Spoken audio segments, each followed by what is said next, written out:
अस्सलाम वालेकुम वरहमतुल्लाहि वबरकातुहू। कैसे हैं आप? सवाल ये है कि क्या औरत 8 रकात नमाज तरावी पढ़ सकती है या मर्दों की तरह उसे भी 20 रकातें मुकम्मल पढ़ना होंगी? इसी तरह तरावी का आखिरी वक्त क्या है? बाज़ ख़वातीन कामों में मशगूल होती हैं, घर के काम काज में लगी होती हैं और रात को देर तक फारिग होती हैं, और अगर कोई 11 बजे 12 बजे रात के तरावी पढ़ती है तो इसका क्या हुक्म है? इसी तरह किसी के पाँव में तकलीफ़ होती हो, वो लेडीज़ तरावी की नमाज खड़े होकर ना पढ़ सकती हो तो क्या उसे बैठकर पढ़ने की इजाज़त है? तो ये सारे सवालात और इनके जवाबात आपको इस वीडियो में मिलने वाले हैं, तो इस वीडियो को मुकम्मल वॉच कीजिएगा, स्किप मत कीजिएगा, वरना हो सकता है कि कीमती बात आपके सुनने से रह जाए। तो देखिए, सबसे पहले तरावी की रकातें जिस तरह मर्दों के लिए 20 रकातें सुन्नत मुअक्कदा हैं, इसी तरह औरतों के लिए भी 20 रकातें ही सुन्नत मुअक्कदा हैं। याद रखिए, एक आध मर्तबा सुन्नत मुअक्कदा अगर छूट जाए तो इससे बंदा गुनाहगार नहीं होता, लेकिन जो छोड़ने की आदत बना ले तो वो गुनाहगार होता है। और सुन्नत मुअक्कदा को छोड़ने के हवाले से उलमा फरमाते हैं कि जो सुन्नत मुअक्कदा छोड़ने का आदी होता है तो क़यामत के दिन नबी पाक अलैहिस्सलाम उसकी शफाअत भी नहीं फरमाएंगे। तो लिहाजा जिस तरह मर्दों पर 20 रकातें सुन्नत मुअक्कदा हैं, औरतों पर भी 20 रकातें ही हैं, तो आपने 20 रकातें मुकम्मल पढ़नी है। 8 या 10 रकातों के चक्करों में आप हरगिज़ ना पढ़ें, वरना आप गुनाहगार हो सकती हैं। दूसरा सवाल ये था कि तरावी का वक्त कब तक है? अगर कोई रात को 11-12 बजे भी तरावी पढ़े तो क्या पढ़ सकता है या नहीं पढ़ सकता?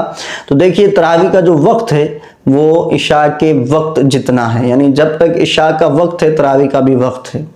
यानी आपने इशा की नमाज पढ़ ली, अब इशा का जो वक्त है वो मगरिब के बाद जब शुरू होता है तो वो तुलुए फजर तक होता है, यानी सहरी का जो आखिरी वक्त है उस वक्त तक इशा का वक्त होता है।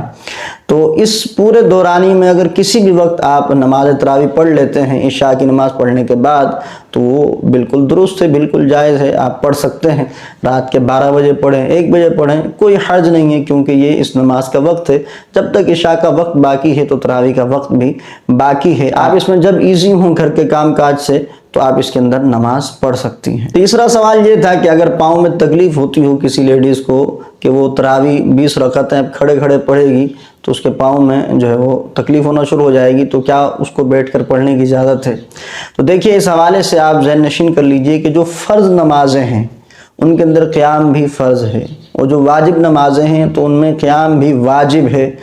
तो इस हवाले से जो फ़र्ज़ नमाजें हैं, जैसे फजर के फ़र्ज़ हो गए, ज़ोहर के फ़र्ज़ हो गए, असर के, मगरिब के, इशा के, ये फ़र्ज़ नमाजें जो हैं, फजर में 2 रकातें, ज़ोहर में 4, असर में 4, मगरिब में 3, इशा में 4, तो इनके अंदर क़याम भी फ़र्ज़ है, इसके अंदर आपको बैठने की इजाज़त नहीं है। इसी तरह जो वाजिब नमाज है, जैसे इशा के वितर हो गए या ईद की नमाज हो गई, अब चूँकि वो लेडीज़ तो नहीं पढ़ती, मर्द पढ़ते हैं, लेकिन चूँकि ये वाजिब नमाजें हैं इनके अंदर क़याम वाजिब है, आप बैठ नहीं सकते। ये सारी तफसील मैं इसीलिए बता रहा हूँ कि बाज़ ख़वातीन जो हैं वो नमाज शुरू करेंगी और पहली रकत को खड़े खड़े पढ़ेंगी, और जब पहली रकत का दूसरा सजदा हो जाएगा तो उसके बाद वो दूसरी रकत को बैठकर पढ़ लेंगी और फिर आखिर में सलाम फेर देंगी।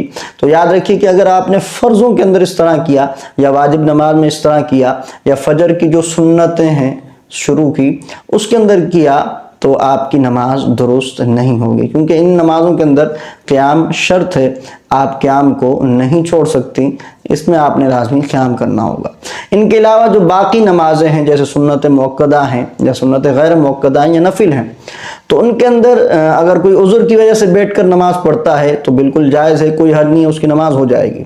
लेकिन अगर कोई बग़ैर उज़्र के बैठकर पढ़ता है तो उसको आधा सवाब मिलेगा, यानी खड़े होकर अगर पढ़ता तो उसको 100 नेकियां मिलनी थी, तो बैठकर अगर पढ़ेगा तो उसको 50 नेकियां मिलेंगी। तो बेहतर यही है कि अगर आपके साथ कोई उज़्र नहीं है तो आप ये नमाजें भी खड़े खड़े अदा करें, लेकिन अगर आप बैठकर अदा करेंगे तो फिर आपके सवाब में कमी हो जाएगी।